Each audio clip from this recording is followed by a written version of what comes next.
Welcome, friends, to the Play Guitar Podcast. I am Lee, and I'm here to help you become the guitar player that you always wanted to be. How's 2026 treating you?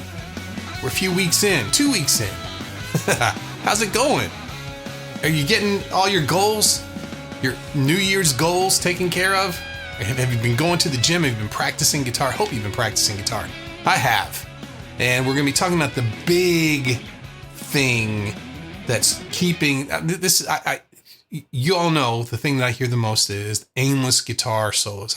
I try to play solo, it just doesn't sound right. It doesn't sound aimless. It doesn't sound like I know what I'm doing or I have a direction. Today, I want to take a closer look at something called phrasing. Phrasing. This is one of the biggest reasons guitar players feel stuck. They practice scales, they practice licks, patterns, even whole solos. But when it's time to make anything up on their own, everything feels disconnected. The notes come out, they don't sound intentional. The player knows that something's off, but you can't put your finger on what it is. Well, phrasing is the missing link. Once you understand it, everything about your playing starts to make more sense. So we're going to get into it today. We're going to talk a lot of the differences of someone who's comfortable playing and someone who is needing some phrasing. So phrasing is very easy. We're programmed to respond to the voice, sentences, ideas, small groups of ideas that move from one to the next, to the next, to the next. It's the same in music. It's the same in melody. There's some repetition, but you can't have too much repetition, right? There's certain things that people who know nothing about music respond to the same way that people who do know something about music, right? There's something inside of us. And the problem with guitar playing is we have all the patterns right under our fingers. It's very easy. We don't have to take a breath. We can just keep playing on and on and on and on and on with no stops. Well, that is a recipe for disaster.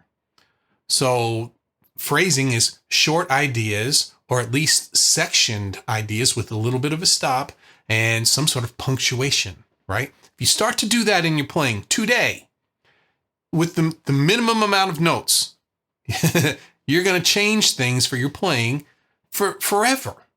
It's important. So why does it feel difficult? Well, there's a lack of structure. Most guitar players think phrasing is something you either have or you don't. It's a gift. Well, I just described what it was. There's nothing that sounds like something that's a gift to me in that. Right? It's not one of these either you have it or you don't things. Because of that, people who think that it's a gift, they don't learn any kind of structure for it. There is a structure in melody. They play the notes, but they don't shape them into ideas. You stop short. Without structure, everything becomes random. Phrasing is simply organizing ideas and putting one after another after another. When a player doesn't have a clear starting and ending point, the solo becomes what? Notes. Just a stream of notes. It's not a conversation. And that's what you want. You listen to your favorite guitar player, they're speaking to you. That's what it feels like, right? So let's talk about some other problems. Overplaying. Started with that a few minutes ago. Players often think they need to fill all the space. If there's empty space, well, there's something I can do. I can fill that space up. I can make a bunch of notes. So, there it is. Listen, there's nothing right there. I can do that. I can put something in there. What does that do? It creates these long lines that sound like you're suffocating. They're breathless. There's no rhythm to it. There's no punctuation. There's no contrast. The more someone overplays, the harder it is to tell where this idea starts and this idea starts and this idea starts and it builds and it builds and it builds. You can't tell where the parts are, right? It's one of the most common reasons phrasing feels messy, because the music has no place to breathe. Another problem, if you're trying to come up with phrases and you're having a hard time, it's maybe because you're not listening. You're not listening closely enough while you're playing. Well, what are you not listening to? Well, yourself, number one, right? The chord changes, you're not listening to those. You're not listening to the feel or the groove. You're just thinking 1 4 1 3 1 3 1 3 1 4 1 4, or the extensions. Oh, let's go up to pattern 2, right? When that listening drops, your phrasing goes away. You can't shape a musical idea if you're not hearing the whole picture. We're doing a lot of matching or not matching if that's what you want to do. But that all happens while we're playing. If you want to match something while you're playing, you can listen, right? So good phrasing is made of a few things. One, for us, because this is a visual instrument, we have these little shapes that we can use. These are little nuggets that have strong notes, maybe a weak note in there, but the good notes, and it's visual. We can see little triangles or boxes, these things. Great phrasing is built from a handful of these shapes. They're small and they're recognizable movements. Sometimes you use a bend, sometimes you slide up into them, sometimes it's a double stop. But these shapes act like little building blocks, and you can use them to form ideas. This week in the lesson video, I have 3 little nuggets for you. 3 little phrasing things. There's nothing fancy to them, but no one pays attention to them, right? A well-phrased solo is not 1,000 random notes. It's a handful of little shapes used thoughtfully and moving from one to the next to the next.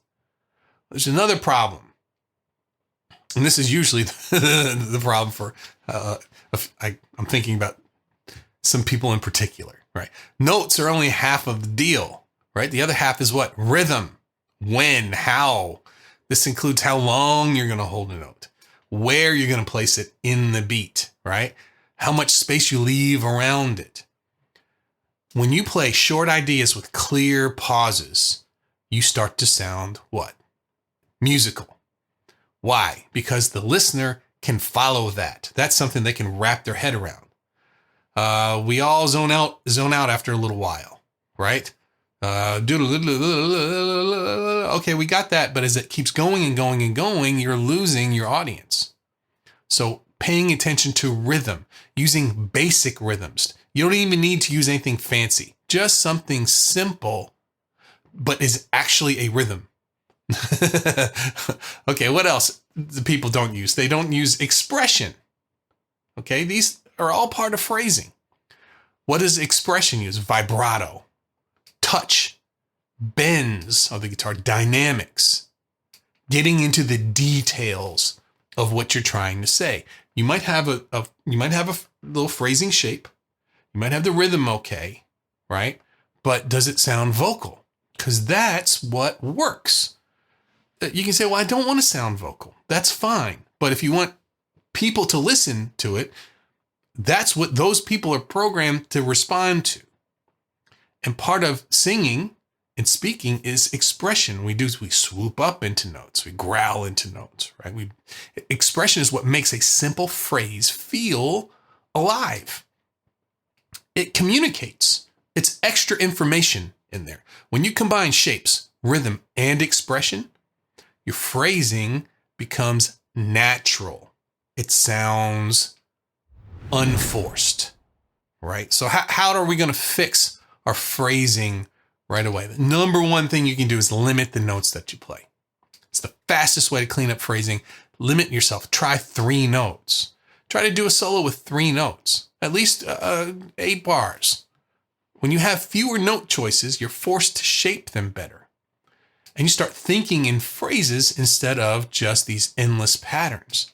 So I'm going to pick 3 notes here. I'm going to pick the root note. That's going to be my strong note. I'm going to pick the 6th, the major 6th. This is an F sharp. Oh, this is in the key of A, so an A. And then I'm going to pick the 7th fret on the B string, and then the 5th fret. So that's the 5th of the scale, this major 6th, and then the root. And I'm just going to use those 3 notes and play a little bit here, just over one chord, A7.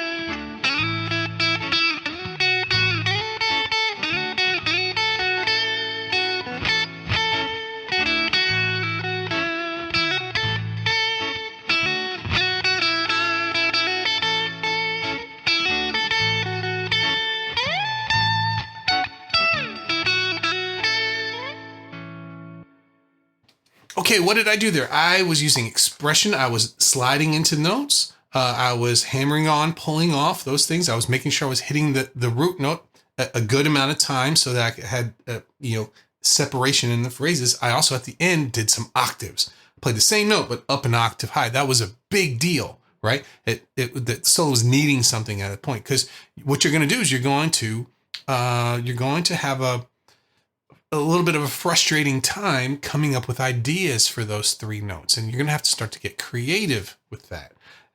It's a good thing. Is it something you might want to listen to?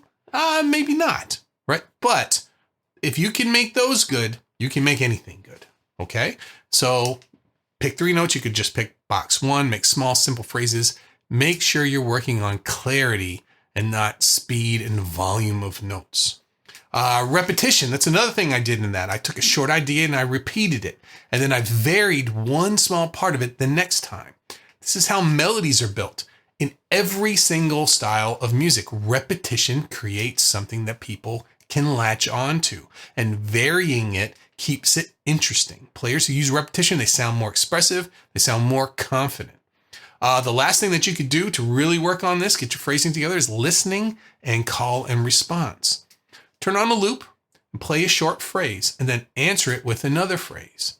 This is how you're going to develop ideas, musical communications. Develop is the word. This is going to be, you're going to be asking something, then you're going to be answering it. So this was fun. Great to hang out with you today. We're enjoying a ton about phrasing this week. There's a whole lesson on the YouTube video. And if you want to clean up your phrasing and build confidence in your solos, make sure you get my free email course. It's called Blues Solo Breakthrough, and it walks you through the exact steps for strong note targeting, simple phrasing. It always works. Okay, thanks for listening, everybody. Keep practicing, and I will see you in the next episode. Bye-bye.